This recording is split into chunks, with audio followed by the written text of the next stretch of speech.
The Bungie livestream for the soon-to-arrive Warmind expansion for Destiny 2 has just concluded. In this video, we're going to showcase and discuss all of the information contained within, so let's get started. What is up, guys? Rick Cacus here, and today we have quite a lot to talk about. Bungie was back in the hot seat for another DLC reveal livestream. So, one of the things you may be wondering right off the bat is, what about the official trailer?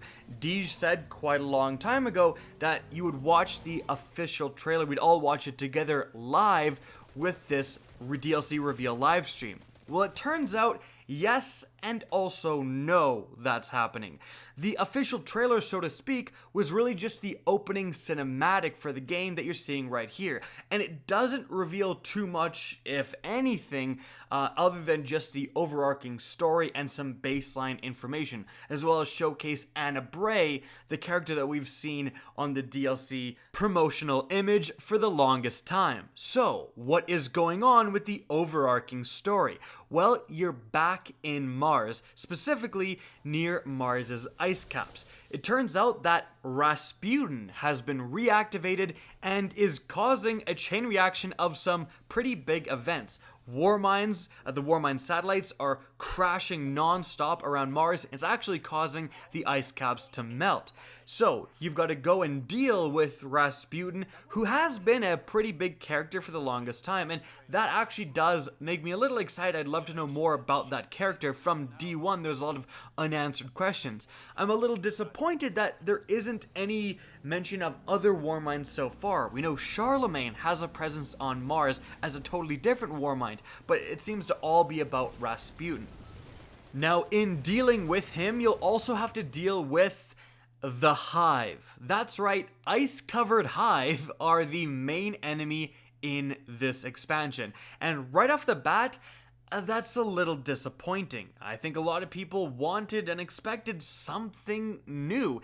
Even the Sivified Fallen in the Rise of Iron had different attacks and different abilities and felt a little bit different to fight than the normal Fallen. It really doesn't appear to me that the Ice Hive, so to speak, have too much differences compared to the normal Hive you've already been fighting. And especially because, leaks were coming out and there is definite possibilities within frames and so on.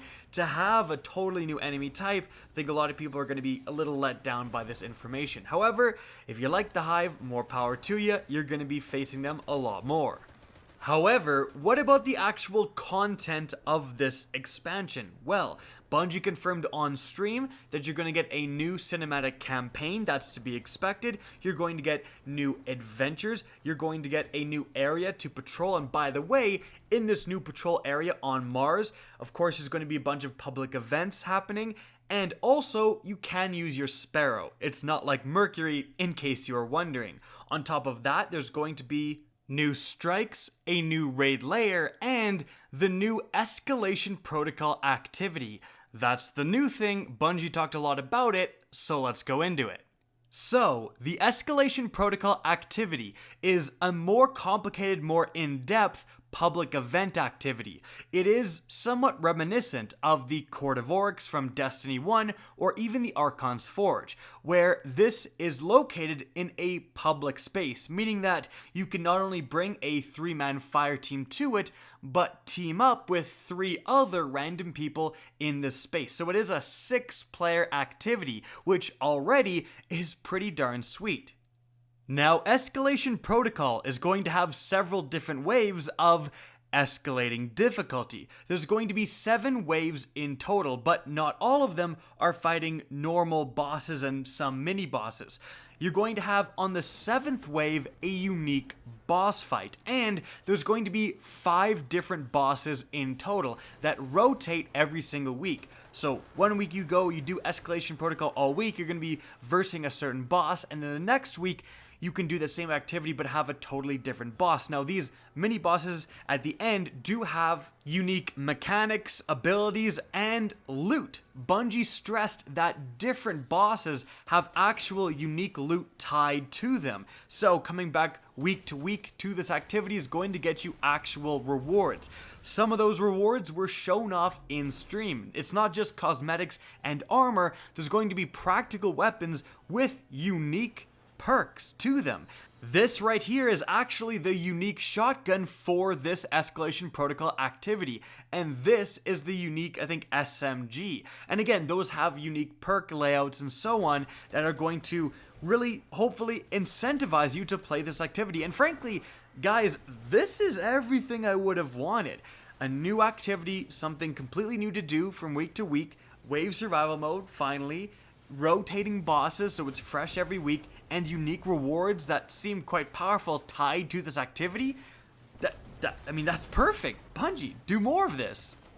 Also, a little bit of a throwback in this activity, and assumingly more activities, the Hive Sword from D1 is back. You get to smash and use its super and all of that stuff yet again.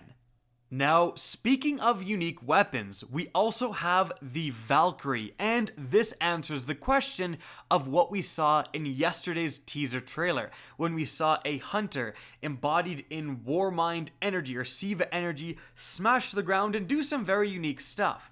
Now, the hopeful person in me was, oh my goodness, please let this be a Siva-based subclass, or even, let's say, a Siva-based attunement to an existing subclass, something like that.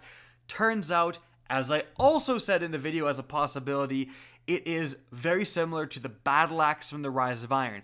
It's a weapon, some sort of a javelin weapon that you can spend armory credits on, kind of. Like, as you do this activity, you earn these armory credits and you can spend them on the Valkyrie when you need it, and then you have this spear that you can throw and it explodes and does a ton of damage to help you beat the Escalation Protocol. So, as cool as it is, I mean, like, honestly, the Battle Axe was a ton of fun to use. It's obviously sad that this didn't turn out to be something way, way more.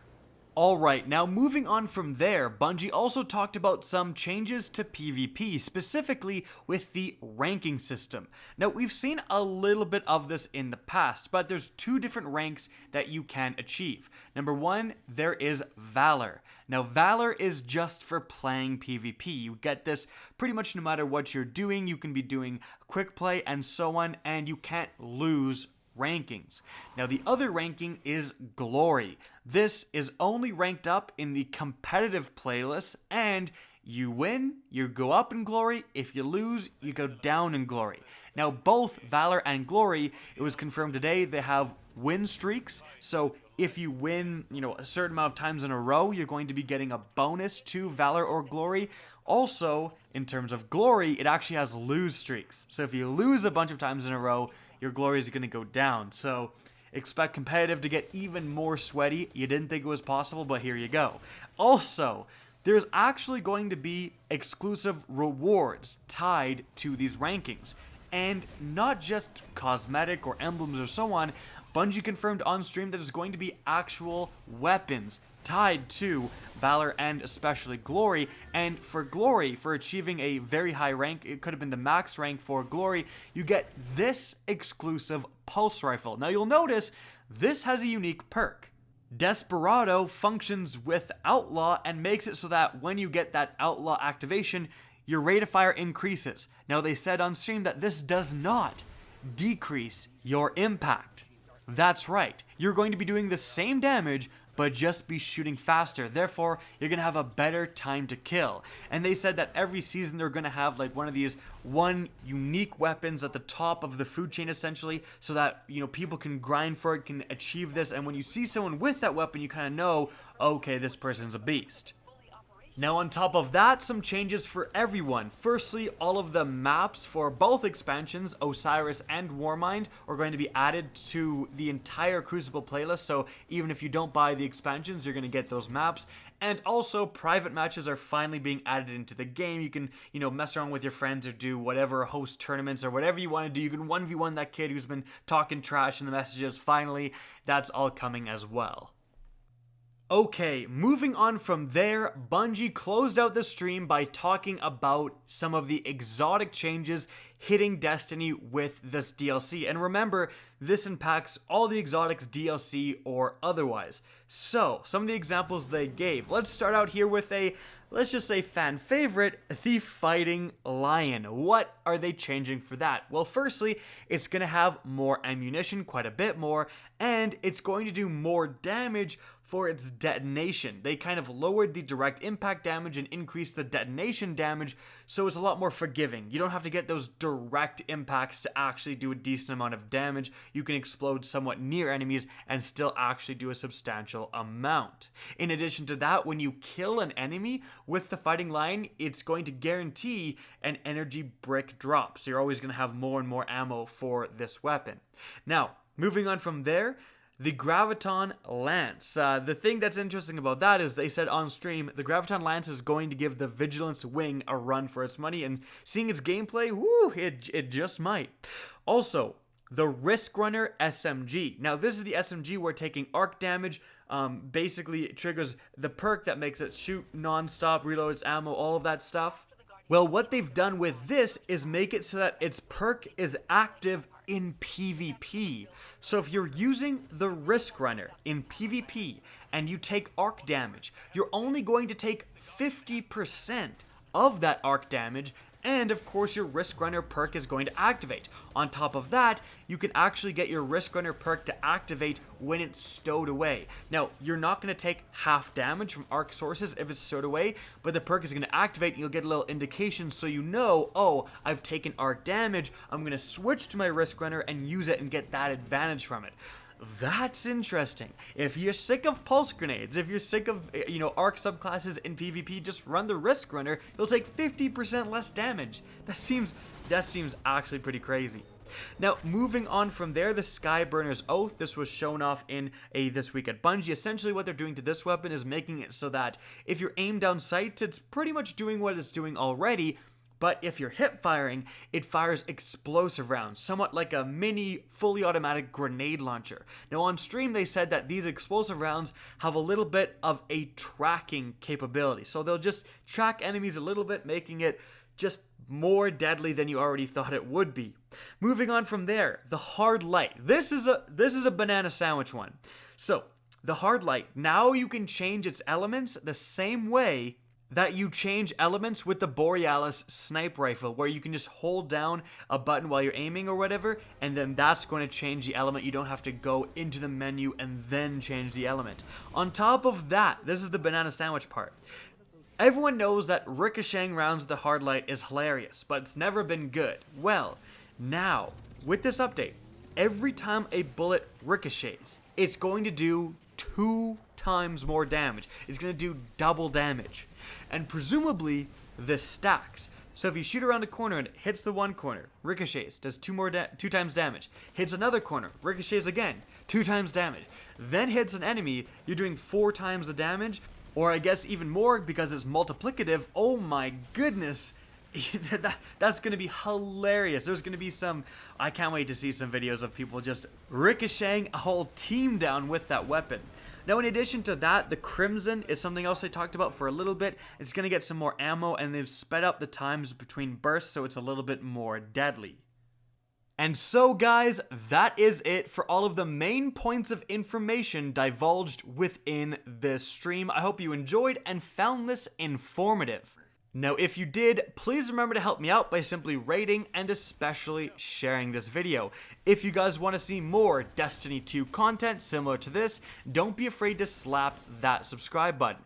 And if you guys want to get in touch with me and keep up to date with the latest channel activity, the best way is to follow me on Twitter. That's linked in the description down below, as is my Twitch channel, which you can also follow. Again, I hope you enjoyed the video, and as always, have a good day.